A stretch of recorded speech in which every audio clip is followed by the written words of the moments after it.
So প্রথমেই আমি দুইটা ইন্টারেস্টিং কোশ্চেন তোমাদেরকে জিজ্ঞাসা করে তারপর হচ্ছে আমাদের আজকে ক্লাসটা শুরু করতে চাই। 1 নম্বর কোশ্চেন, দেখি তোমাদের মাঝে কে কে হচ্ছে আনসারটা জানে। যারা আনসার জানো তারা হচ্ছে কমেন্টে একটু জানাই দিও, তাইলেই হবে। সো 1 নম্বর যেটা কোশ্চেন সেটা হচ্ছে, আমরা সবাই জানি আমাদের দেহে যদি কোনো ধরনের জীবাণু প্রবেশ করে তাহলে আমাদের শ্বেত রক্তকণিকা সেই জীবাণুটাকে ধরে একদম খেয়ে ফেলে, ঠিক না? এখন কথা হইতেছে, আমাদের শ্বেত রক্তকণিকা সেই জীবাণুটাকে ধরার আগে, খাওয়ার আগে তাকে তো আগে চিনতে হবে এই জিনিসটা হচ্ছে একটা জীবাণু। সো আমার প্রশ্নটা খুবই সিম্পল, সেটা হচ্ছে একটা শ্বেত রক্তকণিকা কিভাবে একটা জীবাণুকে চিনতে পারে? তুমি যদি এই প্রশ্নটার আনসার জানো তাহলে অবশ্যই হচ্ছে কমেন্টে জানাও, আর না জানলে হচ্ছে ভিডিও শেষে আমি এই প্রশ্নটার আনসার অবশ্যই দিয়ে দিব। এই জিনিসটা হচ্ছে আমাদের কোষ ঝিল্লির সাথে খুবই রিলেটেড। আর 2 নম্বর যেটা প্রশ্ন সেটা হচ্ছে, আমরা সবাই জানি আমাদের দেহে শক্তি তৈরির বিক্রিয়া কোনটা? শক্তি তৈরির বিক্রিয়া হচ্ছে ভাইয়া শ্বসন বিক্রিয়া। শ্বসন বিক্রিয়া আবার কোনটা?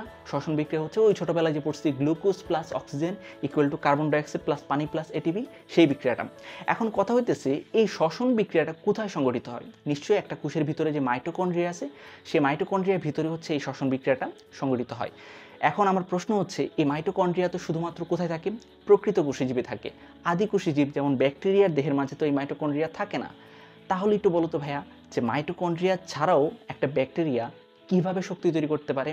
এই জিনিসটার আনসারও তুমি যদি জানো তাহলে অবশ্যই কমেন্টে জানাও, আর না জানলে কোনো সমস্যা নাই, আমরা এই ভিডিওর লাস্টের দিকে এই প্রশ্নের আনসারটা দেওয়ার চেষ্টা করবো। এবং ইন্টারেস্টিংলি এই প্রশ্নটার আনসারও হচ্ছে আমাদের কোষ ঝিল্লি কিংবা সেল মেমব্রেনের সাথে খুবই রিলেটেড।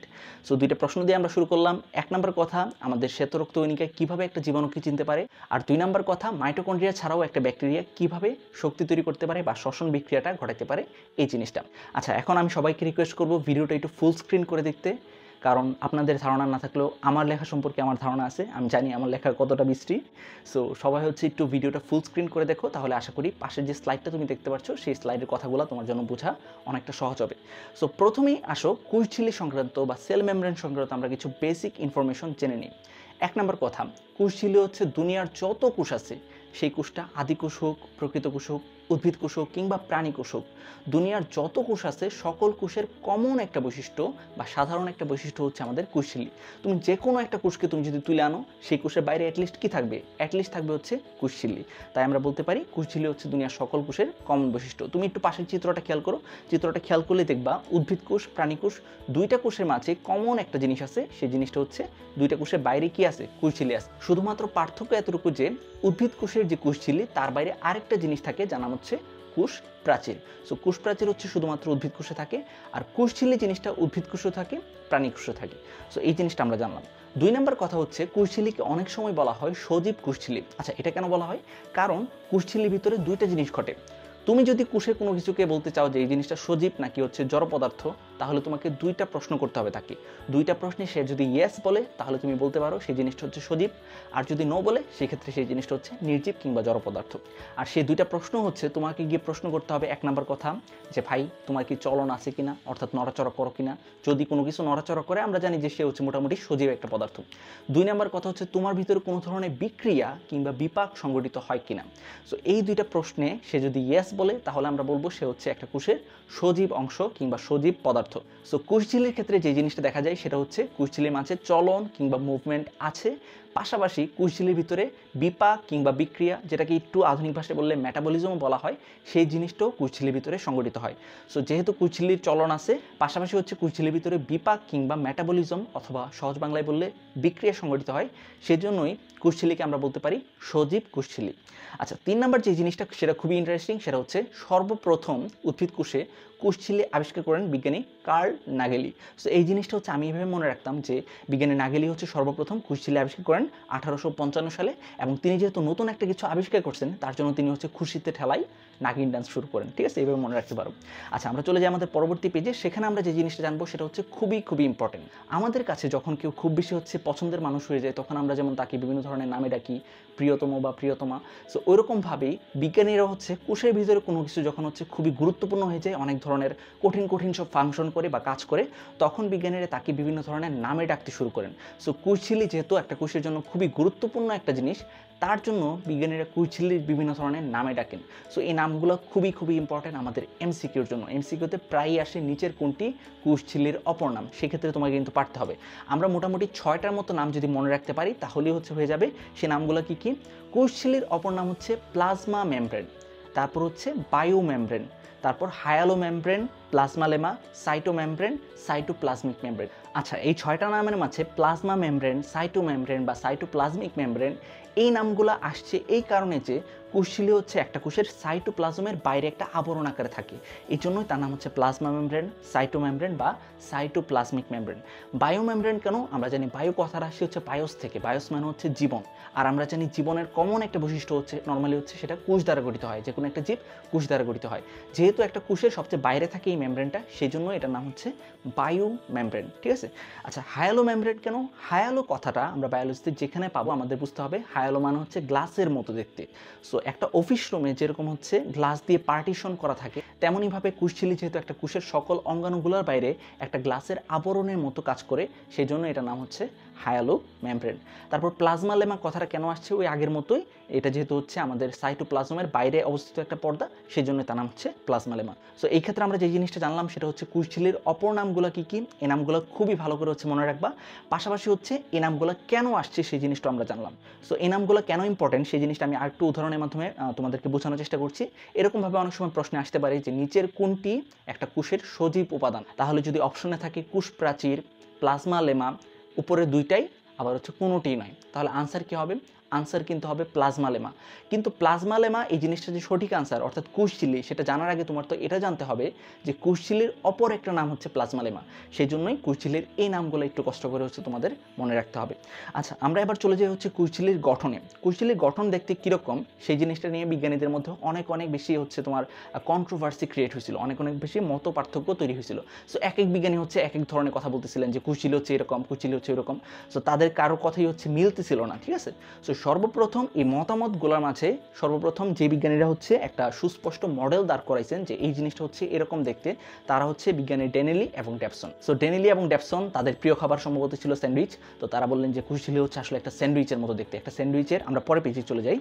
সো একটা স্যান্ডউইচের যেমন কি থাকে, একটা স্যান্ডউইচের মাঝখানে থাকে হচ্ছে বডি আর দুই পাশে থাকে বেস, তেমনইভাবে কোষঝিল্লির ভিতরে থাকে হচ্ছে আমাদের লিপিড আর বাইরে থাকে হচ্ছে প্রোটিন, ঠিক আছে। সো এই জিনিসটা দেখতে অনেকটা স্যান্ডউইচের মতো এবং তাদের মতবাদকে এই জন্য বলা হয় স্যান্ডউইচ মডেল, ঠিক আছে।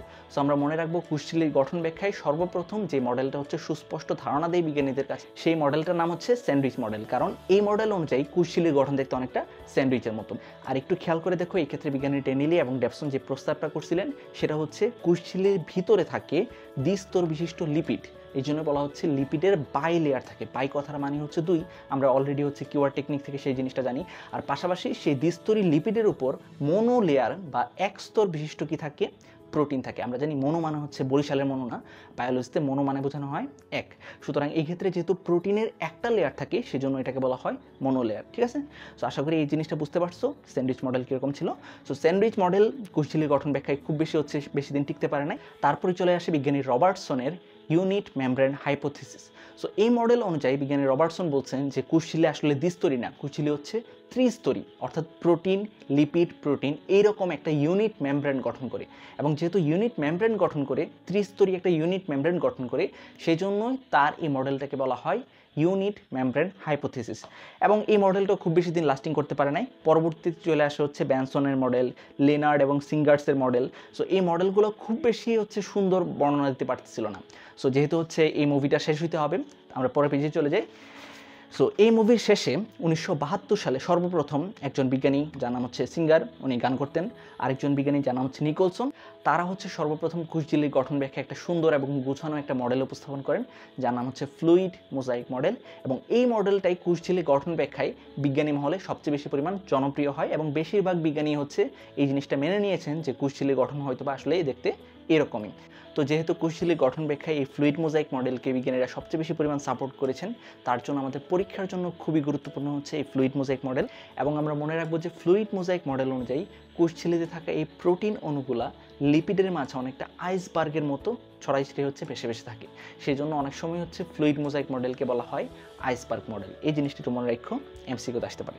আচ্ছা, এরপর প্রত্যেকটা মডেলেরই হচ্ছে একটা মূল কথা থাকে, ঠিক না? আমরা যখন হচ্ছে পরমাণুর গঠন পড়তেছিলাম, তখন যখন হচ্ছে রাদারফোর্ডের মডেল পড়তেছিলাম, তখন আমরা কি পড়ছিলাম যে রাদারফোর্ড হচ্ছে এই ক্ষেত্রে ইলেকট্রন সমূহকে সৌরজগতের গ্রহের সাথে তুলনা করছেন। তেমনইভাবে এই মডেলটারও একটা মূল কথা আছে। আমরা মনে রাখবো ফ্লুইড মোজাইক মডেলের যে মূল কথা সেটা হচ্ছে কোষঝিল্লি হচ্ছে ফসফেট ফসফোলিপিডের বাইলেয়ার এবং প্রোটিন দ্বারা গঠিত। তো বাই কথার মানে কি? বাই কথার মানে হচ্ছে আমরা জানি দুই, লেয়ার মানে হচ্ছে স্তর, তার মানে দ্বিস্তর, দুইটা স্তর থাকবে। কিসের দুইটা স্তর থাকবে? ফসফোলিপিডের দুইটা স্তর থাকবে। ফসফোলিপিড জিনিসটা আবার কি? আমরা জানি ফসফো কথাটা বায়োলজিতে যেখানে থাকে, ফসফো মানে হচ্ছে ফসফেট আয়নটা, PO4 3- ওই আয়নটা। তার মানে মোটামুটি আমরা বুঝতে পারছি যে কুশঝিলির মাঝে আসলে দুইটা স্তর থাকবে এবং দুই স্তরের প্রত্যেকটাতে কি কি থাকবে? কিছু পরিমাণ ফসফোলিপিড থাকবে, অর্থাৎ এমন লিপিড থাকবে যে লিপিডের মাথার মাঝে কি লাগানো থাকবে? ফসফেট আয়নটা লাগানো থাকবে। আমরা পরের পেজে চলে যাই, তাহলে হচ্ছে আমরা এই জিনিসটা দেখতে পারবো। এই যে দেখো কুশঝিলির চিত্রটা এখন দেখলেই বুঝতে পারবো আশা করি যে কুশঝিলির মাঝে আমরা শান্তশিষ্ট লেজ বিশিষ্ট যে রসগোল্লাগুলো দেখতে পারতেছি ওইগুলোই হচ্ছে আসলে ফসফোলিপিড, এবং সেই ফসফোলিপিড আসলে কয়টা স্তরে সাজানো আছে? দুইটা স্তরে সাজানো আছে। এই জিনিসটা আমরা আগেই পড়লাম যে ফসফোলিপিডের বাইলেয়ার হবে বা দ্বিস্তর হবে, আর সেই জিনিসটাই কিন্তু আমরা দেখতে পাচ্ছি এখানে যে কুশঝিলির মাঝে আসলে ফসফোলিপিডের এরকম দুইটা স্তর থাকে। সো কুশঝিলির মাঝে শুধুমাত্র ফসফোলিপিডই থাকে না, আরও কি থাকে? আরও থাকে হচ্ছে প্রোটিন। সেই জিনিসপাতিগুলো নিয়ে এখন আমাদের একটু ডিটেলসে আলোচনা করতে হবে। আমি মোটামুটি চেষ্টা করছি, আমি খুব বেশি হচ্ছে চিত্র ভালো পারি না, তারপর মোটামুটি চেষ্টা করছি এখানে হচ্ছে কুশঝিলির একটা মোটামুটি সুন্দর একটা চিত্র দাঁড় করাতে। সো এই চিত্রের মাঝে আমি প্রত্যেকটা জিনিসকে হচ্ছে 1 নাম্বার 2 নাম্বার 3 নাম্বার এরকম করে পয়েন্ট করছি। তোমার কাজ হবে এখন জাস্ট এই পয়েন্ট অনুসারে মিলিয়ে মিলিয়ে হচ্ছে ইনফরমেশনগুলো মনে রাখা, ঠিক আছে? তাইলেই হবে। সো যেহেতু কুশঝিলি হচ্ছে ফসফোলিপিডের বাইলেয়ার, অর্থাৎ কুশঝিলির মাঝে সবচেয়ে বেশি পরিমাণে থাকে হচ্ছে ফসফোলিপিড, কাজেই একটা ফসফোলিপিড কি দ্বারা গঠিত সেই জিনিসটা আমাদের একটু বুঝতে হবে। আমরা কিন্তু অলরেডি জেনে গেছি, অলরেডি কিন্তু তার নাম শুনে বুঝে গেছি যে ফসফোলিপিড হবে এমন একটা লিপিড যে লিপিডের মাথার মাঝে কি লাগানো থাকবে? ফসফেট আয়ন লাগানো থাকবে। সো আমরা বাংলা সিনেমার মিশা সওদাগরে পাঠিয়ে দিলাম, সে হচ্ছে নায়িকা তুলতে এক্সপার্ট। সো সেই কী করলো? সে গিয়ে হচ্ছে কুশঝিলি থেকে এরকম একটা ফসফোলিপিডকে হচ্ছে সে আলাদা করে আনলো বা তুলে আনলো, ঠিক আছে? এরপর আমরা দেখবো সে ফসফোলিপিডের মাঝে আসলে দুইটা জিনিস আছে, একটা হচ্ছে তার মাথা বা হেড, আরেকটা হচ্ছে তার লেজ কিংবা টেল। সো মাথা যে জিনিসটা সেটার মাঝে আসলে ওই ফসফেট আয়নটা থাকে। তাহলে ইন টোটালি আমরা কি বলতে পারি? মাথা, হেড, আর তার মাঝে কি আছে? Phosphate ion. সুতরাং ইন টোটালি আমরা বলতে পারি ফসফেট হেড। এবং নিচের যে টেল অংশটা আছে বা লেজ অংশটা আছে সেটা আসলে ফ্যাটি অ্যাসিড দ্বারা গঠিত। তাহলে আমরা কি বলতে পারি? ফ্যাটি অ্যাসিডের টেল। ফ্যাটি অ্যাসিড জিনিসটা আবার কি? আচ্ছা, ওই জিনিসটা দেখতে আমরা হচ্ছে পরের পেজে চলে যাই। পরের পেজে দেখো ফ্যাটি অ্যাসিড। আমরা সবাই হচ্ছে জৈব রসায়ন যখন পড়ছিলাম তখন কার্বক্সিলিক অ্যাসিড কিংবা জৈব অ্যাসিডের সংকেত জানি, ওই যে RCOOH, ওই জিনিসটা যে সকল যৌগের সংকেত তাদেরকে আমরা কি বলতেছিলাম? তারা হচ্ছে জৈব অ্যাসিড কিংবা কার্বক্সিলিক অ্যাসিড। এখন আর মানে কি? আর মানে যদি আমরা আরও ভেঙে লিখি CnH2n+1, এরপর হচ্ছে COOH, ঠিক না? ওই সংকেতটা। সো এই ক্ষেত্রে n এর মান কিংবা কার্বন সংখ্যা যদি হচ্ছে 12-র উপরে চলে যায়, 12-র উপরে চলে যায়, তখন নিশ্চয়ই আর এই অ্যাসিডটা চিকন চাকন থাকবে না, সে নিশ্চয়ই একটু মোটা হয়ে যাবে। তখন যে কার্বক্সিলিক অ্যাসিড তৈরি হবে তাকে আমরা বলবো হচ্ছে ফ্যাটি অ্যাসিড। ফ্যাটি অ্যাসিড কেন? কারণ সে হচ্ছে দেখতে একটু মোটা হবে। সো এরকম মোটা যে সকল অ্যাসিড আছে বা জৈব যৌগ আছে তারা কি প্রকৃতির হয়? একটু সিম্পলি চিন্তা করো, তারা হচ্ছে সমযোজী প্রকৃতির হয়। আর সমযোজী মানেই হচ্ছে তার ভিতরে প্লাস মাইনাস জিনিসটা থাকবে না। সো যে সকল যৌগের মাঝে এরকম প্লাস মাইনাস জিনিস থাকে না তাদেরকে আমরা বলি নন পোলার যৌগ। আর যে সকল যৌগের মাঝে প্লাস মাইনাস অংশ থাকে তাদের মাঝে যেহেতু দুইটা প্রান্ত আছে, পজিটিভ নেগেটিভ প্রান্ত, তাদেরকে আমরা কি বলি? পোলার যৌগ। তাহলে ফসফেট হেড জিনিসটা কি? একটু চিন্তা করো তো। ফসফেট হেডের মাঝে ফসফেট আয়নটা আছে, অর্থাৎ নেগেটিভ একটা আয়ন আছে। নেগেটিভ আয়ন থাকা মানে কি? তার ভিতরে হচ্ছে একটা প্রান্ত আছে, সুতরাং তাকে আমরা বলতে পারি সে হচ্ছে একটা পোলার অংশ। অন্যদিকে ফ্যাটি অ্যাসিড সে যেহেতু সমযোজী প্রকৃতির, আর সমযোজী যৌগগুলো যখন চাকার অনেক বিশাল বড় হয় তখন তাদের মাঝে কি থাকে না? কোনো প্লাস মাইনাস চিহ্ন থাকে না। সো যেহেতু তার ভিতরে কোনো ধরনের প্লাস মাইনাস চিহ্ন নাই, সুতরাং ফ্যাটি অ্যাসিড টেল এই জিনিসটা কি প্রকৃতির হবে? এই জিনিসটা হচ্ছে নন পোলার প্রকৃতির। আর কেমিস্ট্রিতে অলরেডি আমরা কি জানি? অলরেডি হচ্ছে লাইক ডিজলভ লাইক নীতি থেকে, বা যে যেরকম সে তার সাথে মিশতে পছন্দ করে এরকম নীতি থেকে হচ্ছে আমরা জানি কোনো একটা যৌগ যদি নিজে আয়নিক প্রকৃতির হয় তাহলে সে আয়নিক দ্রাবককে আকর্ষণ করবে। কোনো একটা যৌগ যদি পোলার প্রকৃতির হয় সেই জিনিসটা হচ্ছে পোলার জিনিসকে আকর্ষণ করবে। অনেকটা হচ্ছে ভালো মানুষ ভালো মানুষকে আকর্ষণ করে, খারাপ মানুষ খারাপ মানুষকে আকর্ষণ করে, ওইরকম ব্যাপার। সো যেহেতু ফসফেট হেড এই জিনিসটা হচ্ছে পোলার একটা অংশ, তাহলে নিশ্চয়ই সে পোলার এরকম কোনো কিছুকে আকর্ষণ করবে। সো পানি যে জিনিসটা আমরা জানি, পানি এই যৌগটা হচ্ছে বিশ্লেষিত হয়ে H+ এবং OH- এরকম দুইটা প্রান্ত বিশিষ্ট অংশের সৃষ্টি করতে পারে। তার মানে পানি যেহেতু হচ্ছে এরকম দুইটা পজিটিভ নেগেটিভ অংশ সৃষ্টি করতে পারে বা প্রান্ত সৃষ্টি করতে পারে, পানিকে আমরা কি বলতে পারি? পোলার যৌগ। তাহলে একটু সিম্পলি চিন্তা করো, ফসফেট হেড সে নিজে হচ্ছে প্লাস মাইনাস চিহ্ন বিশিষ্ট, তাহলে নিশ্চয়ই সে প্লাস মাইনাস চিহ্ন আছে এরকম কাউকে আকর্ষণ করবে। আমরা একটু আগেই দেখলাম পানি নিজে হচ্ছে প্লাস মাইনাস চিহ্ন তৈরি করতে পারে, তাহলে ফসফেট হেড হচ্ছে পানিকে আকর্ষণ করবে। এই যে পানিকে আকর্ষণ করতেছে এই ঘটনার জন্যই তাকে বলা হয় বা ফসফেট হেডকে বলা হয় হাইড্রোফিলিক। আমরা হাইড্রো কথাটা বায়োলজিতে যেখানে পাবো, হাইড্রো মানে বুঝবো হচ্ছে পানি, আর ফিলিয়া কিংবা ফিলিক এই কথাটা মানে হচ্ছে লাভ করে, অ্যাট্রাক্ট করে এরকম। তাহলে যেহেতু ফসফেট হেড সে হচ্ছে নেগেটিভ প্রান্ত বিশিষ্ট, সে পোলার অংশ, তাহলে সে পোলার পানিকে সে আকর্ষণ করবে। সো যেহেতু সে পানিকে আকর্ষণ করে এই জন্য তাকে বলা হয় পানি আকর্ষী। অন্যদিকে ফ্যাটি অ্যাসিড টেইল এই জিনিসটা যেহেতু হচ্ছে নন পোলার জিনিস, তাই সে পোলার পানিকে আকর্ষণ করবে না, পোলার পানিকে বিকর্ষণ করবে। তাহলে পানিকে বিকর্ষণ যে করতেছে ওই জিনিসটার নামই হচ্ছে হাইড্রোফোবিক।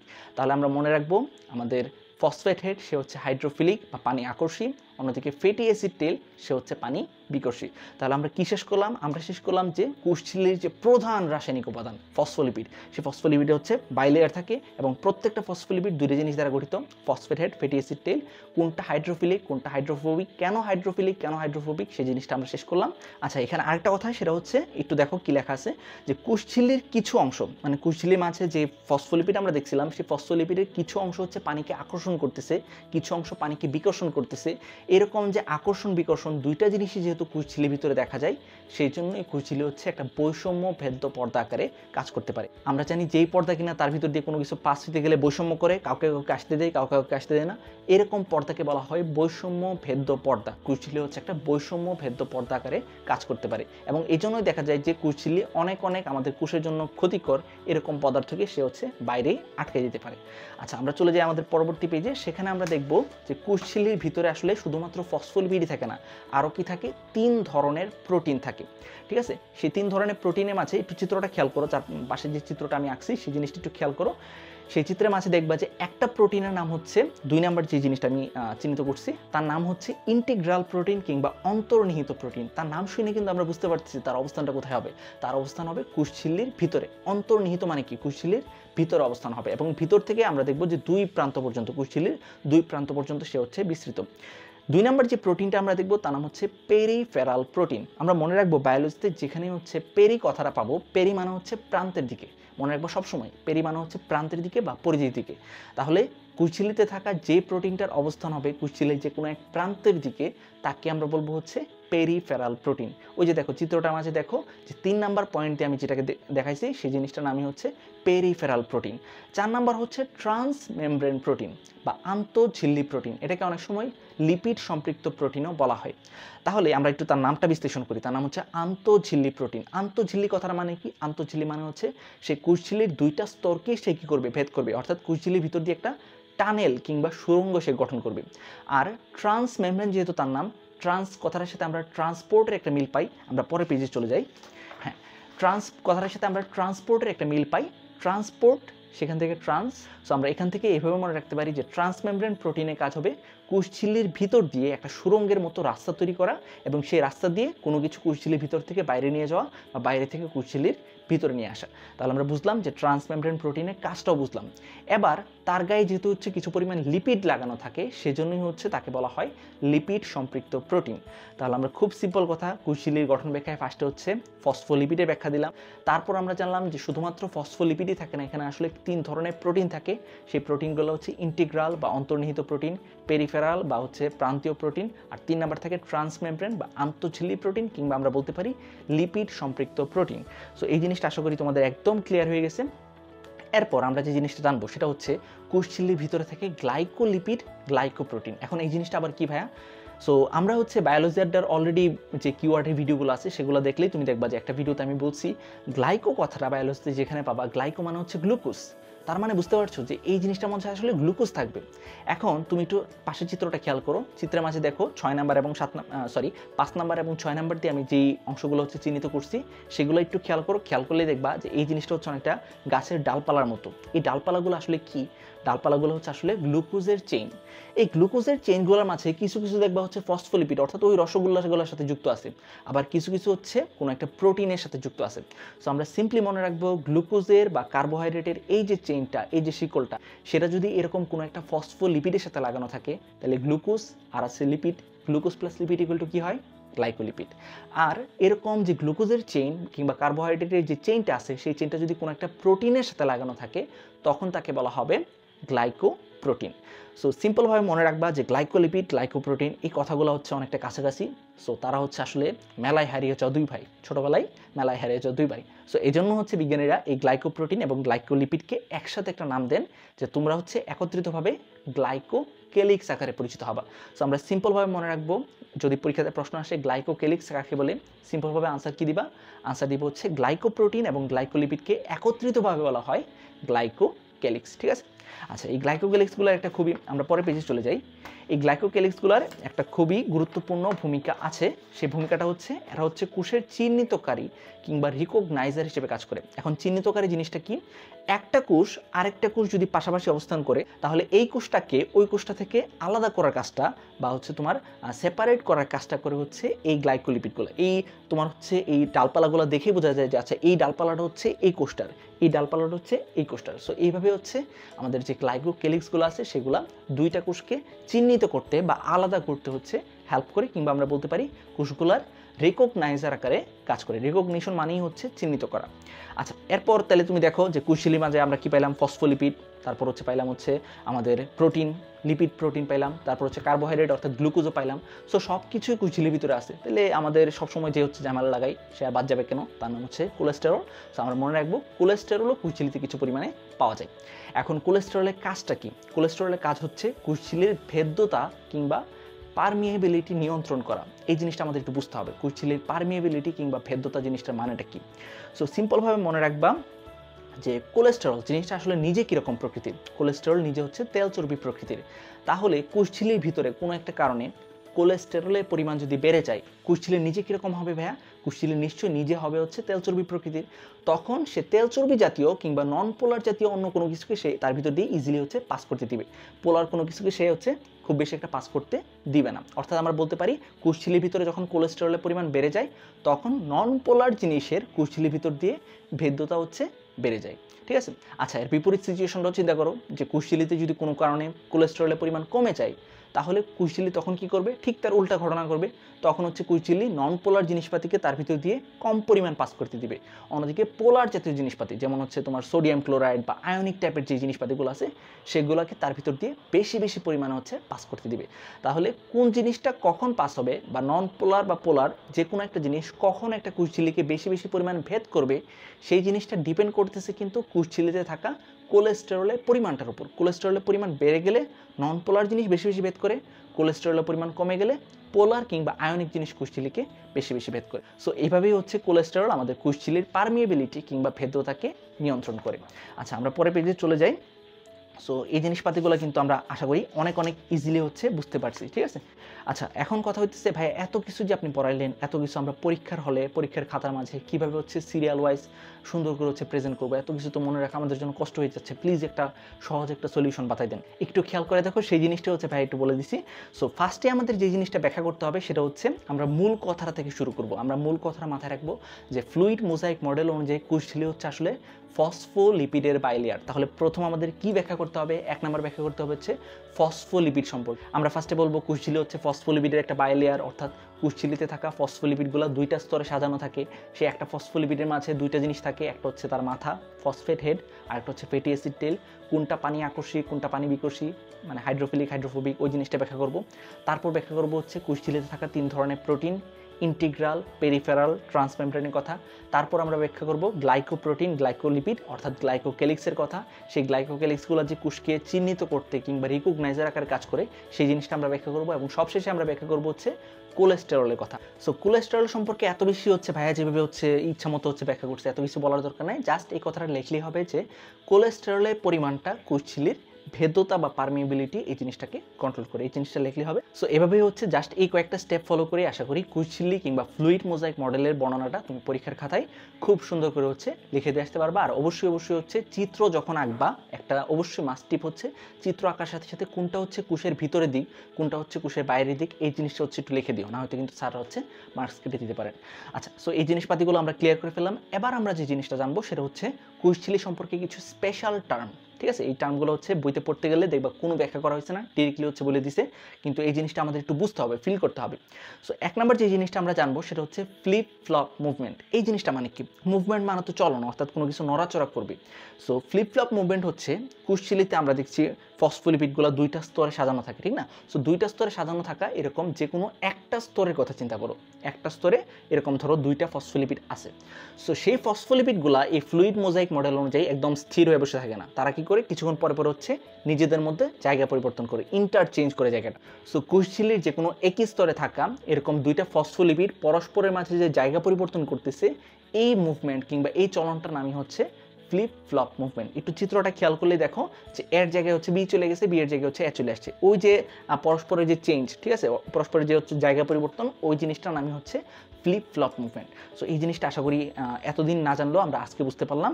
আচ্ছা, এখন কথা হইতেছে ভাই এটার নাম তো আরও অনেক কিছু হইতে পারতো, এই যে মডেলটা আমরা পড়তেছি ফ্লুইড মোজাইক মডেল, এই জিনিসটার নাম তো আরও অনেক কিছু হইতে পারতো, কিন্তু কেন তার নাম ফ্লুইড মোজাইক মডেল? আচ্ছা, এই জিনিসটা একটু বোঝার চেষ্টা করি আমরা।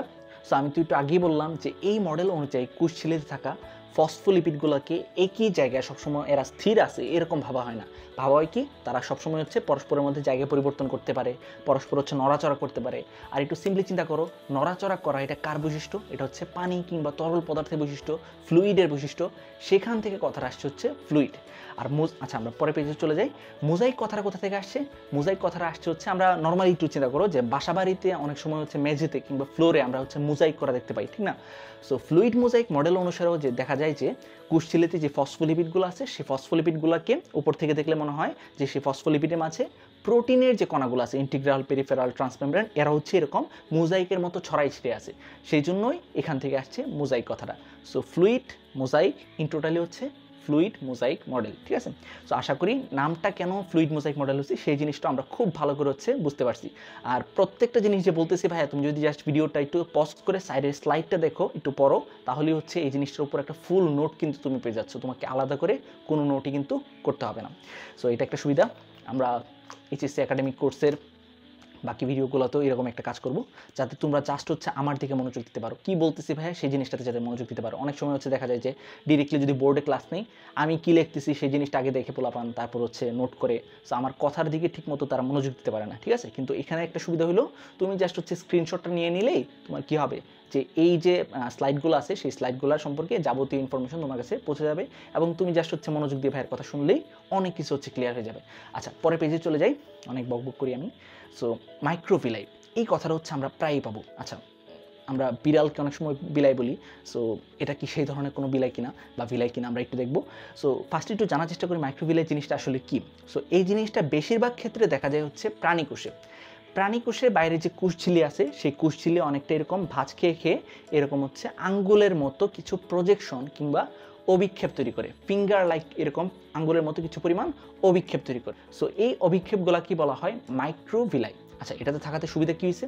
সুবিধা হইতেছে এইরকম গঠন থাকার কারণে কুশঝিলির সারফেস এরিয়া কিংবা পৃষ্ঠতলের ক্ষেত্রফল অনেক বেড়ে যায়। এখন তাহলে আবার সমস্যা, ভাই পৃষ্ঠতলের ক্ষেত্রফল এই জিনিসটা কি?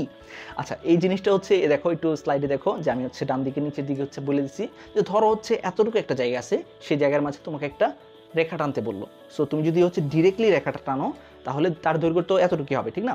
কিন্তু এই জিনিসটাই তুমি এতটুকু জায়গার মধ্যে যদি এই রেখাটা যদি এরকমভাবে তোমার হচ্ছে আঙ্গুলের মতো শেপ করে করে আঁকো, তাহলে একটু টান দাও, এই জিনিসটার দৈর্ঘ্য নিশ্চয়ই আগেরটার থেকে অনেক বেশি হবে। সো ওই জিনিসটার মানেই হচ্ছে পৃষ্ঠতলের ক্ষেত্রফল, ঠিক আছে? সো পৃষ্ঠতলের ক্ষেত্রফল বেড়ে যাওয়া, এটা হচ্ছে আসলে এরকম। সো যেহেতু হচ্ছে আমাদের কুশঝিলির এরকম গঠনের কারণে পৃষ্ঠতলের ক্ষেত্রফল বেড়ে যায়, এর ফলে যেটা সুবিধা হয় সেটা হচ্ছে যেই কোষটার বাইরে যে কুশঝিলি আছে সেই কুশঝিলি এরকম মাইক্রোভিলাই গঠন করে, সেই কোষটা অনেক অনেক বেশি পরিমাণ জিনিসপাতি খুব বেশি পরিমাণ হচ্ছে শোষণ করতে পারে, তার ভিতরে নিয়ে নিতে পারে। পাশাপাশি অনেক বেশি পরিমাণ জিনিসপাতি সে ক্ষরণও করতে পারে। সো এই যে বেশি বেশি পরিমাণ জিনিসপাতি শোষণ করা কিংবা ক্ষরণ করা, এই জিনিসটা কোথায় বেশি দরকার হয়? সবচেয়ে বেশি পরিমাণ দরকার হয় আমাদের যে ক্ষুদ্রান্ত আছে, স্মল ইন্টেস্টাইন আছে, সেই স্মল ইন্টেস্টাইনের প্রাচীরে থাকা এপিথেলিয়াম কোষে। এই জন্য দেখা যায় যে মানুষের ক্ষুদ্রান্তের এপিথেলিয়াম যে কোষ আছে এই জিনিসপাতিগুলো কিন্তু আমরা পরিপাক এবং শোষণ যখন হচ্ছে পড়াবো তখন হচ্ছে আরও ভালো করে বুঝতে পারবো। সো এখন আগে থেকে জেনে রাখো, খুব ভালো হয়। সো আমরা যখনই হচ্ছে দেখবো যে ক্ষুদ্রান্তের কোনো একটা কোষ, সেই ক্ষুদ্রান্তের কোষের বাইরে যে হচ্ছে কোষঝিলি আছে সেই কোষঝিলি হচ্ছে এরকমভাবে হচ্ছে ভাঁজ খেয়ে খেয়ে কী গঠন করে, মাইক্রোভিলাই গঠন করে। আর মাইক্রোভিলাই গঠন করাতে যেই সুবিধাটা হইতেছে সেই কোষগুলো যে কোনো ধরনের খাবার কিংবা হচ্ছে পুষ্টি পদার্থ সে হচ্ছে ইজিলি তার ভিতরে শোষণ করতে পারে। সো আমরা বুঝলাম মাইক্রোভিলাই এটা কী ধরনের বিলাই। আচ্ছা, পরের পেজে চলে যাই। এখন হচ্ছে ফ্যাগোসাইটিক ভেসিকল, এটার সম্পর্কে আশা করি মোটামুটি তোমাদের সবাই হচ্ছে হালকা পাতলা একটু হইলেও ধারণা আছে। সো ফ্যাগোসাইটিক কথাটা মানে আমরা বুঝতেছি যে এই জিনিসটার সাথে বা এই ভেসিকল জিনিসটার সাথে ফ্যাগোসাইটোসিস জিনিসটার একটা মিল আছে বা কানেকশন আছে। সো ফ্যাগোসাইটোসিস জিনিসটা কি আমরা ছোটোবেলা থেকেই জানি, শ্বেত রক্তকণিকা সে হচ্ছে জীবাণু পাইলেই যে খায়া ফেলে, ওই প্রক্রিয়াটার নামই হচ্ছে ফ্যাগোসাইটোসিস। সো এই জীবাণু দেখার পর আমাদের শ্বেত রক্তকণিকা যে জিনিসটা আছে তার যে কোষঝিলি সেই জিনিসটা এরকম ভাঁজ খেয়ে যে ভেসিকল কিংবা থলি আকৃতির গঠনটা গঠন করে তার নামই হচ্ছে ফ্যাগোসাইটিক ভেসিকল। সো খুব সিম্পল কথা, আমরা যে কোষটা নিয়ে আলোচনা করছি সেই কোষটা যদি হয় একটা শ্বেত রক্তকণিকা, সেই শ্বেত রক্তকণিকার বাইরে যে কোষঝিলিটা আছে সেই কোষঝিলিটা ভাঁজ খেয়ে যেই গঠনটা গঠন করে বা যে থলিটা গঠন করে জীবাণুটাকে খাওয়ার জন্য, সেই থলিটার নামই হচ্ছে ফ্যাগোসাইটিক ভেসিকল। সুতরাং ফ্যাগোসাইটিক ভেসিকল আমরা বেশিরভাগ ক্ষেত্রে দেখতে পাবো শুধুমাত্র হচ্ছে আমাদের শ্বেত রক্তকণিকার যে কোষঝিলি আছে সেখানে। আচ্ছা, আমরা চলে যাই আমাদের পরবর্তী পেজে। ডেসমোজোম, এই কথাটা তোমরা অনেক পাবা যে ডেসমোজোম, ঠিক আছে। সো ডেসমোজোম সম্পর্কে আমাদের একটু পড়াশোনা করা দরকার। সো মাঝে মাঝেই দেখা যায় যে প্রাণীকোষের যে কোষঝিলি আছে সেই কোষঝিলির গায়ে কিছু পরিমাণ বৃত্তাকার জিনিস দেখা যায়। সেই বৃত্তাকার জিনিসগুলোর বাইরে হচ্ছে অনেকটা চুলের মতো অনেক জিনিসপাতি থাকে। সো ওই ফুল গঠনটাকে বলা হয় ডেসমোজোম। সো ডেসমোজোম জিনিসটা কি? ডেসমোজোম এই জিনিসটা হচ্ছে একটা বৃত্তাকার একটা গঠন, যেটা হচ্ছে কোষঝিল্লি, বিশেষ করে প্রাণী কোষের কোষঝিল্লির বাইরে পাওয়া যায়। যেই জিনিসটার সাথে, যে বৃত্তাকার জিনিসটার সাথে অনেকটা চুলের মতো দেখতে বা সুতা আকৃতির অনেকগুলো জিনিসপাতি থাকে, যে সুতা আকৃতির জিনিসগুলোকে বলা হয় টনোফাইব্রিল। আর এই ফুল গঠনটার নাম হচ্ছে ডেসমোজোম। সো আশা করি ডেসমোজোম জিনিসটাও বুঝতে পারছো তোমরা। এই ডেসমোজোম থাকার কারণে যেই সুবিধাটা হয় সেটা হচ্ছে কোষকে এই জিনিসটা অনেক বেশি চাপ সহ্য করার ক্ষমতা প্রদান করে। আচ্ছা, 4 নাম্বার যে জিনিসটা সেটা খুবই ইন্টারেস্টিং, সেটা হচ্ছে পিনোসাইটিক ভেসিকল। আচ্ছা, পিনোসাইটিক ভেসিকল জিনিসটা কি? মাঝে মাঝেই তোমার যেরকম হচ্ছে পানি খাওয়ার ইচ্ছা হয়, তো একটা কোষেরও তো পানি খাওয়ার ইচ্ছা হতে পারে। সো একটা কোষ যখনই হচ্ছে তার পানির প্রয়োজন তখন মাঝে মাঝে সাময়িক কিছু পরিমাণ ভেসিকল কিংবা থলি গঠন করে তরল জাতীয় কিংবা হচ্ছে পানি জাতীয় কোনো কিছুকে কোষের বাইরে থেকে কোষের ভিতরে আসতে দেয়। সো এই সাময়িক যে তোমার হচ্ছে ভেসিকলটা কোষটা গঠন করলো বা কোষের কোষঝিল্লিটা গঠন করলো সেই জিনিসটার নামই হচ্ছে পিনোসাইটিক ভেসিকল। আমরা পরে পেজে চলে যাই, সেখানে তুমি একটু খেয়াল করে দেখো যে কোষঝিল্লিটা বাইরের ওয়াটার কিংবা পানিকে ভিতরে নেওয়ার জন্য একটা সাময়িক ভেসিকল গঠন করছে, আর এই ভেসিকল কিংবা থলিটার নামই হচ্ছে পিনোসাইটিক ভেসিকল, ঠিক আছে। আর এই ফুল প্রক্রিয়াটার নাম হচ্ছে পিনোসাইটোসিস। এই ফুল প্রক্রিয়াটার নাম হচ্ছে পিনোসাইটোসিস। এখন এই পিনোসাইটোসিসের সাথে বায়োলজির অনেক কিছু জড়িত ভাই। এখন তাহলে হচ্ছে ওই জিনিসপাতিগুলো আমরা আজকেই হচ্ছে শেষ করে ফেলবো, আজকেই হচ্ছে বুঝে যাবো, ঠিক আছে। আচ্ছা, সো আমরা এখন হচ্ছে বায়োলজির একটা স্পেশাল কিওয়ার্ড টেকনিক অ্যাপ্লাই করবো। আমরা জানি কিওয়ার্ড টেকনিক অ্যাপ্লাই করলে হচ্ছে বায়োলজির অনেক কিছুই অনেক সহজ হয়ে যায়। সো আমরা মনে রাখবো, আমি একটা ভিডিওতে অলরেডি বলছি, তুমি যদি হচ্ছে আমার চ্যানেলের রেগুলার ভিউয়ার হয়ে থাকো তাহলে অলরেডি জানা থাকার কথা যে ভাইয়া হচ্ছে একটা ভিডিওতে বলছিলাম সিস কথাটা, সিস কথাটা বায়োলজিতে যেখানে পাবো, সিস মানে হচ্ছে কোনো একটা প্রক্রিয়া। পিনোসাইটোসিস তার মানে হচ্ছে ওখানে সিস আছে, সুতরাং এটা একটা প্রক্রিয়া। সাইটোসিস মানে কি? সাইটো মানে হচ্ছে কোষ কিংবা তোমার হচ্ছে সেল।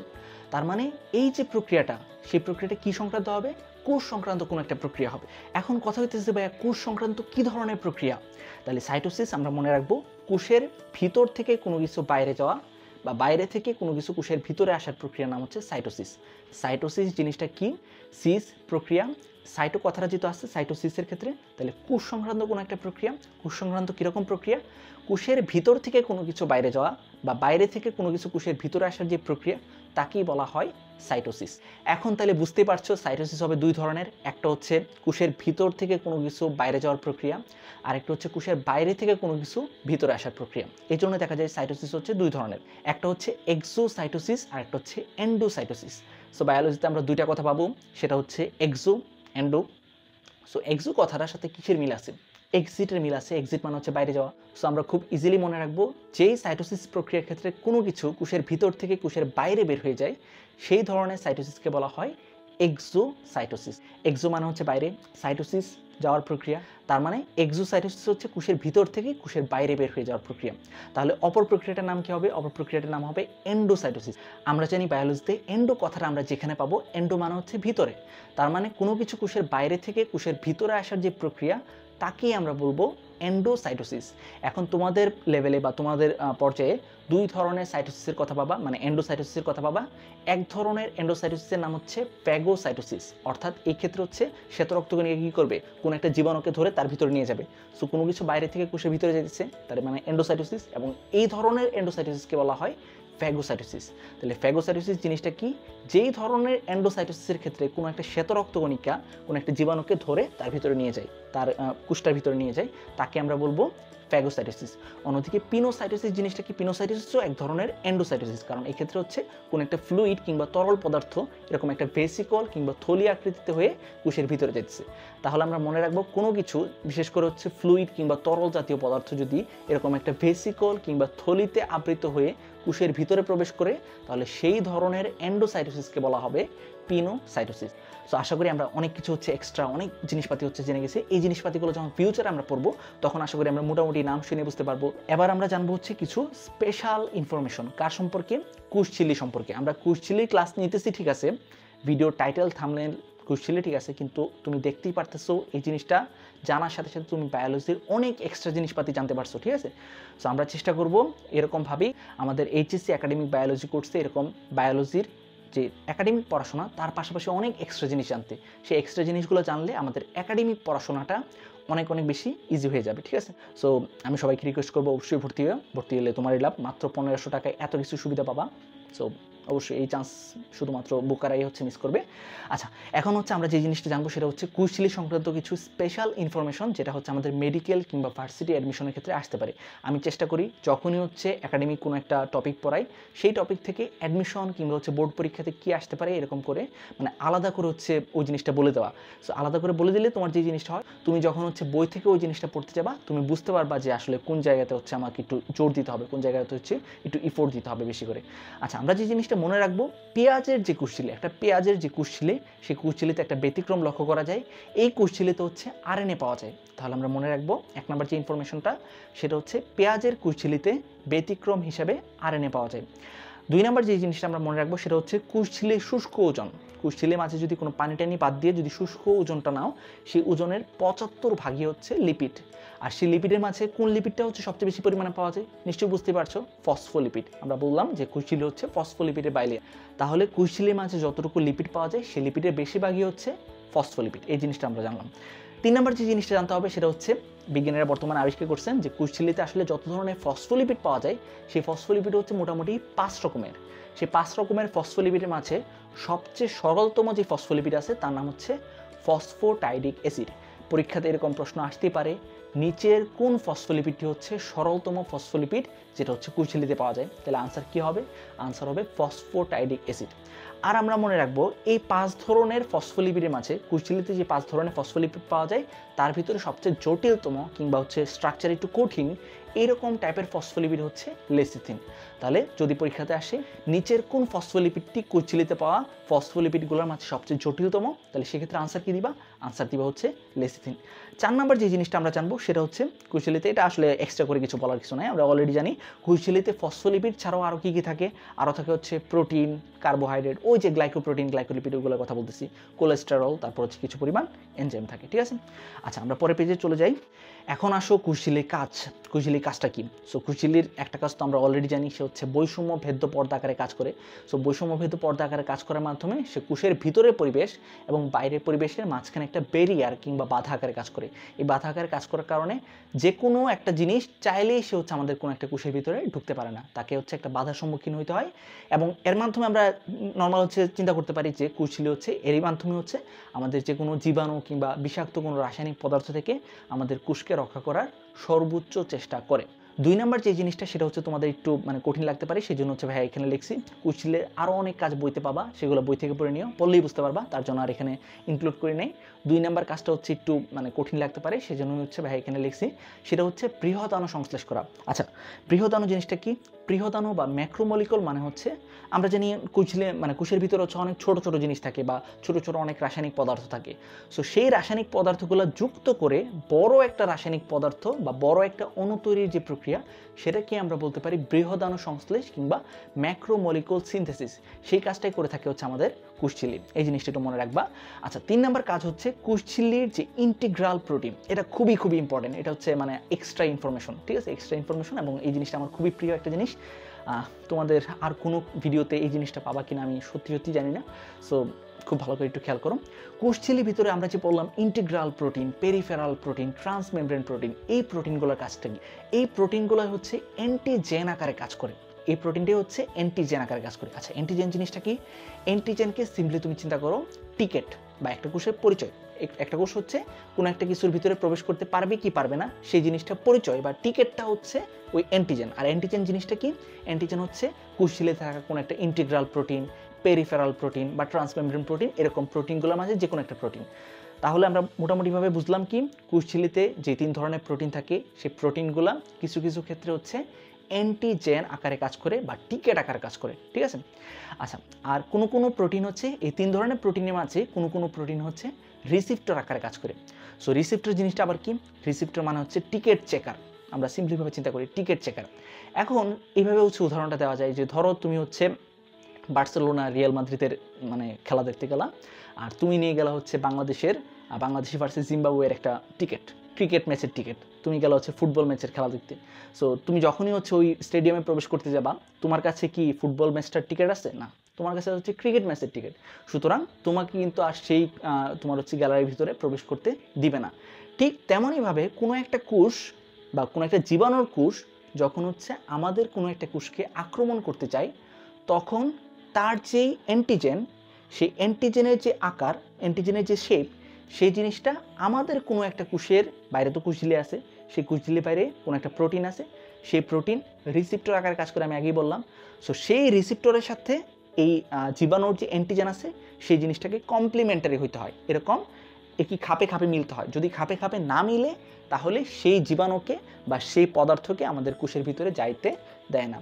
তুমি একটু সিম্পলি চিন্তা করো যে এখন তুমি হচ্ছে বুঝতে পারবে আমি যেই প্রশ্নটা দ্বারা হচ্ছে আমাদের আজকে ক্লাসটা শুরু করছিলাম, যে আমাদের একটা শ্বেত রক্তকণিকা সে জীবাণুকে খায় আমরা বুঝলাম, কিন্তু সে কিভাবে বুঝতে পারে যে এই জিনিসটা হচ্ছে একটা জীবাণু, এই জিনিসটা আমাদের দেহের কোনো কোষ না, এই জিনিসটা কিভাবে চিনতে পারে? কারণ ওই জীবাণুর যে বাইরে যে অ্যান্টিজেন আছে সেই অ্যান্টিজেনের সাথে আমাদের যে শ্বেত রক্তকণিকার কোষঝিল্লিতে থাকা যে রিসিপ্টর আছে, সেই রিসিপ্টর বা কোনো একটা ইন্টিগ্রাল পেরিফেরাল প্রোটিনের যে আকার আছে সেই জিনিসটা হচ্ছে কমপ্লিমেন্টারি হয় না। আর যেই মাত্র হচ্ছে কমপ্লিমেন্টারি হয় না, এরকম যখনই হচ্ছে তোমার হচ্ছে উল্টা আকৃতির হয় কিংবা হচ্ছে কমপ্লিমেন্টারি যখন হয় না, তখনই হচ্ছে আমাদের শ্বেত রক্তকণিকা বুঝতে পারে যে আচ্ছা এটা হচ্ছে একটা জীবাণু, এটাকে খাইতে হবে, তখনই সে সাথে সাথে ওই জিনিসটাকে আক্রমণ করে, ঠিক আছে। সো আমরা বুঝতে পারলাম যে আমাদের শ্বেত রক্তকণিকা কিংবা WBC অর্থাৎ হোয়াইট ব্লাড সেলগুলা কীভাবে হচ্ছে জীবাণুকে চিনতে পারে। সে হচ্ছে নিজের রিসিপ্টরগুলোর মাধ্যমে বা টিকেট চেকারের মাধ্যমে জীবাণুর বাইরে থাকা ইন্টিগ্রাল প্রোটিন কিংবা টিকেটটাকে সে হচ্ছে চেক করে যদি হচ্ছে মিলে, তাহলে সে সেই জীবাণুটাকে জীবাণু হওয়া সত্ত্বেও হচ্ছে আমাদের কোষের ভিতরে চলে যেতে দেয়। অন্যদিকে সে যদি হচ্ছে ওই জীবাণুটার যে অ্যান্টিজেনের শেপ, সেই জিনিসটা যদি আমাদের কোষের যে রিসিপ্টর তার সাথে যদি হচ্ছে কমপ্লিমেন্টারি না হয়, তাহলেই সে বুঝে যে এই বেটা হচ্ছে আমাদের কোষের জন্য ক্ষতিকর, তাকে আক্রমণ করতে হবে, তাকে হচ্ছে ফ্যাগোসাইটোসিস বা অন্য কোনো একটা প্রক্রিয়ার মাধ্যমে খেয়ে ফেলে। তাহলে এই জিনিসটা থেকে কিন্তু আমরা বুঝতে পারতেছি আমাদের বর্তমানে যে করোনা ভাইরাস চলতেছে, সেই করোনা ভাইরাস কীভাবে হচ্ছে আমাদের ফুসফুসে কোনো একটা কোষকে আক্রমণ করে। আসলে করোনা ভাইরাসের বাইরে এরকম একটা স্পাইক প্রোটিন বলে একটা প্রোটিন আছে, যে জিনিসটা হচ্ছে তার বাইরে এরকম থাকে। সেই স্পাইক প্রোটিনের সাথে আমাদের ফুসফুসের কিছু কোষের যে রিসিপ্টর, সেই রিসিপ্টরের শেপ হয় অনেকটা এরকম কমপ্লিমেন্টারি। আর এই কমপ্লিমেন্টারি হওয়ার কারণেই হচ্ছে ফুসফুসের কিছু কোষ এই করোনা ভাইরাসকে ভাইরাস হওয়া সত্ত্বেও বা খারাপ জিনিস হওয়া সত্ত্বেও হচ্ছে আমাদের এই ফুসফুসের ভিতরে আসতে দেয় এবং ফুসফুসের ভিতরে গিয়ে সে হচ্ছে আমাদের এই করোনা রোগটা বা কোভিড-19 এই জিনিসটার সৃষ্টি করতে পারে। সো আশা করি এই ইন্টারেস্টিং জিনিসটা তুমি বুঝতে পারছো। এটা আসলে অনেক অনেক ইন্টারেস্টিং জিনিসপাতি। এই জিনিসপাতি নিয়ে এসে হচ্ছে আমি ইচ্ছা করলে 2-3 ঘন্টার টানা ক্লাস নিতে পারবো, কোনো কিছু না। আমি এই জিনিসপাতি নিয়ে এত বেশি ক্রেজি, ঠিক আছে? সো এই জিনিসপাতিগুলো নিয়ে তুমি হচ্ছে আরও ডিটেলসে জানতে পারবা বা অনেক অনেক ইন্টারেস্টিং জিনিস জানতে পারবা, পড়তে পারবা যদি তুমি ভার্সিটি লেভেলে যদি ভাইয়ার মতো ফার্মেসি সাবজেক্টে পড়ো কিংবা মাইক্রোবায়োলজি অথবা তোমার হচ্ছে ইমিউনোলজি এরকম টাইপের সাবজেক্টে যদি পড়ো, তাহলে সেই ক্ষেত্রে হচ্ছে এই জিনিসপাতিগুলো নিয়ে তোমার কাজ থাকবে এবং এই জিনিসপাতিগুলো নিয়ে তুমি আরও অনেক বেশি ডিটেলসে বুঝতে পারবা। আচ্ছা, আমরা পরে পেজে চলে যাই। আচ্ছা, এখন আমরা যে জিনিসটা জানবো সেটা হচ্ছে কোষঝিল্লির বাইরে থাকা। আচ্ছা, কোষঝিল্লি আরেকটা কাজ করে, সেই জিনিস হচ্ছে কোষঝিল্লির বাইরে থেকে কোনো একটা সে হরমোনকে রিসিভ করতে পারে কিংবা নিউরো ট্রান্সমিটারকে সে রিসিভ করতে পারে, রিসিভ করে সেই অনুযায়ী সে হচ্ছে ইনফরমেশন কালেক্ট করতে পারে বা তথ্য সংগ্রহ করতে পারে। যেমন নিউরো ট্রান্সমিটার জিনিসটা আমি জানি যে তোমাদের হচ্ছে একটু প্যাস লাগতে পারে বা একটু না বুঝতে পারো। সো নিউরো ট্রান্সমিটার জিনিসটা আমি একটু বুঝিয়ে দিচ্ছি। আচ্ছা, একটু খেয়াল করো, যে চিত্রটা হচ্ছে আমি স্লাইডে আঁকছি সেই জিনিসটা বাজে চিত্র হচ্ছে আমি জানি, তারপর হচ্ছে একটু খেয়াল করো যে একটা নিউরন আরেকটা নিউরনের কাছে তথ্য কীভাবে হচ্ছে পাঠায় দিই, তথ্য কীভাবে হচ্ছে ট্রান্সফার করে। এই জিনিসটা করে আসলে নিউরো ট্রান্সমিটারের মাধ্যমে। একটা নিউরন সে যখনই হচ্ছে উত্তেজিত হয়েছে কিংবা কোনো একটা ইনফরমেশন পাইছে, সে আসলে তার যে এক্সন প্রান্ত আছে সেই এক্সন প্রান্ত থেকে কিছু হরমোনের মতো পদার্থ নিঃসরণ করে। সেই হরমোনের মতো পদার্থগুলোকে বলা হয় নিউরো ট্রান্সমিটার। এই হরমোনের মতো পদার্থগুলো পরবর্তী যে নিউরন আছে তার ডেনড্রাইটে গিয়ে হচ্ছে যুক্ত হয়। ডেনড্রাইটে যুক্ত হইলে ওই নিউরনটা হচ্ছে সেখান থেকে তথ্য সংগ্রহ করে সেও আগের নিউরনটার মতো এক্সাইটেড অর্থাৎ উত্তেজিত কিংবা হচ্ছে ইনহিবিটেড অর্থাৎ মানে হচ্ছে নিস্তেজিত হয়ে যেতে পারে, ঠিক আছে? সো এখান থেকে আমরা যে জিনিসটা বুঝতে পারলাম, এই যে তোমার হচ্ছে ডেনড্রাইটে যে হচ্ছে নিউরো ট্রান্সমিটার রিসিভ করতেছে, সেটা আসলে কে রিসিভ করতেছে? ডেনড্রাইটের এই জায়গাতে যে কোষঝিল্লি আছে সেই জিনিসটা হচ্ছে রিসিভ করতেছে। তাহলে আমরা বুঝলাম কোষঝিল্লি তার বাইরে থেকে কোনো একটা হরমোন কিংবা হচ্ছে নিউরো ট্রান্সমিটারকে সে রিসিভ করতে পারে, রিসিভ করে সেই অনুযায়ী সে হচ্ছে ওই কোষটাকে উদ্দীপ্ত করে দিতে পারে কিংবা হচ্ছে ইনহিবিটেড করে দিতে পারে, ঠিক আছে, নিস্তেজিত করে দিতে পারে। সো এই জিনিসপাতিগুলো আমরা জানলাম। এই জিনিসটা তোমাদের একটু প্যাস লাগতে পারতো, যদিও হচ্ছে আমরা সমন্বয় নিয়ন্ত্রণ চ্যাপ্টারটা যখন পড়বো এই কোর্সে তখন হচ্ছে এই জিনিসপাতি নিয়ে আমি আরও অনেক ডিটেলসে এই জিনিসটা পড়ানোর চেষ্টা করব। আচ্ছা, এরপর হচ্ছে 5 নাম্বার। আমরা অনেক হচ্ছে বকবক করছি, অনেক তোমাদের জ্বালাইছি, আর জ্বালাবো না। 5 নাম্বার যে তথ্যটা দিয়ে আজকে হচ্ছে ক্লাসটা শেষ করব সেটা হচ্ছে আমাদের যে 2 নাম্বার প্রশ্ন ছিল। 2 নাম্বার প্রশ্নটা কী ছিল? যে ব্যাকটেরিয়ার তো ভাইয়া হচ্ছে মাইটোকন্ড্রিয়া নাই, মাইটোকন্ড্রিয়া না থাকলে সে শ্বসন ঘটাতে পারবে না। সো শ্বসন না ঘটাতে পারলে আমাদের কমন সেন্স বলে মাইটোকন্ড্রিয়া ছাড়া সে শ্বসন ঘটাতে পারবে না। সো শ্বসন না ঘটালে সে শক্তি কীভাবে তৈরি করে? আচ্ছা, এখানে কথা হইতেছে আমরা তাহলে সিরিয়াল ওয়াইজ আসি। শক্তি তৈরির বিক্রিয়া, এই জিনিসটা হচ্ছে শ্বসন বিক্রিয়া, জানি glucose plus oxygen equal to carbon dioxide plus পানি প্লাস এটিপি বা শক্তি। সো এই শ্বসন বিক্রিয়াটা আসলে 4টা স্টেপে সংগঠিত হয়। আমরা যদি খুব ভালো করে খেয়াল করি, শ্বসন বিক্রিয়া বা তোমার রেসপিরেশনের যে বিক্রিয়াটা আছে সেই জিনিসটা 4টা স্টেপে সংগঠিত হয়। সেই 4টা স্টেপ কী কী? সেই 4টা স্টেপ হচ্ছে গ্লাইকোলাইসিস, এসিটাইল কোয়ে সৃষ্টি, ক্রেবস চক্র এবং ইলেকট্রন ট্রান্সপোর্ট সিস্টেম। এর ভিতরে 3 নাম্বার এবং 4 নাম্বার যে ধাপটা আছে, ক্রেবস চক্র, ইলেকট্রন ট্রান্সপোর্ট সিস্টেম, এই 2টা ধাপ জাস্ট হচ্ছে সংগঠিত হয় মাইটোকন্ড্রিয়াতে। বাকি 2টা, প্রথম যে 2টা ধাপ আছে গ্লাইকোলাইসিস, এসিটাইল কোয়ে সৃষ্টি, এগুলা কোষের সাইটোপ্লাজমে সংগঠিত হয়। সো একটা ব্যাকটেরিয়ার ভিতরে মাইটোকন্ড্রিয়া না থাকতে পারে কিন্তু তার সাইটোপ্লাজম তো আছে। সো সেই সাইটোপ্লাজমে সে শ্বসন ঘটায়া নিজের জন্য সে শক্তি তৈরি করতে পারে। এটা হচ্ছে আনসার নাম্বার 1। আরেকটা আনসার হচ্ছে, আমরা পরের পেজে চলে যাই, সেটা হচ্ছে ব্যাকটেরিয়ার যে কোষঝিল্লি আছে সেই কোষঝিল্লি কিছু দূর পরপর গিয়ে এরকম একটা ভাঁজ সৃষ্টি করতে পারে। ব্যাকটেরিয়ার কোষঝিল্লি যে এই যে ভাঁজ সৃষ্টি করে, এই ভাঁজগুলোর নাম হচ্ছে মেসোজোম এবং এই মেসোজোমই হচ্ছে ব্যাকটেরিয়াকে শ্বসন ঘটাইতে বা শ্বসন বিক্রিয়াটা ঘটাইতে সাহায্য করে। সো ব্যাকটেরিয়া মাইটোকন্ড্রিয়া ছাড়াও কিভাবে শ্বসন বিক্রিয়া ঘটাতে পারে, এটার আনসার হচ্ছে 2টা। 1 নম্বর হচ্ছে সে তার সাইটোপ্লাজমে শ্বসন ঘটায়। 2 নম্বর কথা হচ্ছে তার যে কোষঝিল্লি সেই কোষঝিল্লিটা হচ্ছে ভাঁজকে মেসোজোম গঠন করে।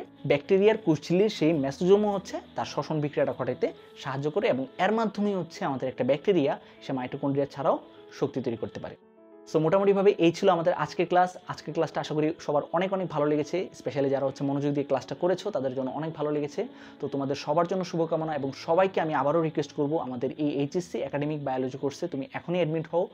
মাত্র 1500 টাকায় তুমি 4 মাসে যদি এইচএসসির ফুল সিলেবাসটা, বায়োলজি ফার্স্ট পেপার এবং সেকেন্ড পেপারের ফুল সিলেবাসটা কমপ্লিট করতে পারো এবং ভাইয়ার যদি একটা গাইডেন্স পাও, যদি একটা পরিবারের সাথে মানে বাকি সবার সাথে যদি একসাথে মিলে তুমি যদি হচ্ছে কমিউনিকেট করে এই কোর্সটা শেষ করতে পারো, আমি মনে হয় না যে এর থেকে ভালো কোনো একটা উপায় হতে পারে।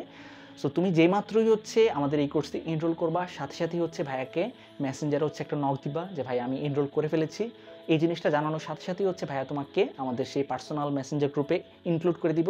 সেখানে অলরেডি আমাদের 23 জনের মতো বা 25 জনের মতো মানুষ অলরেডি, শিক্ষার্থীরা অলরেডি ভর্তি হয়ে গেছে।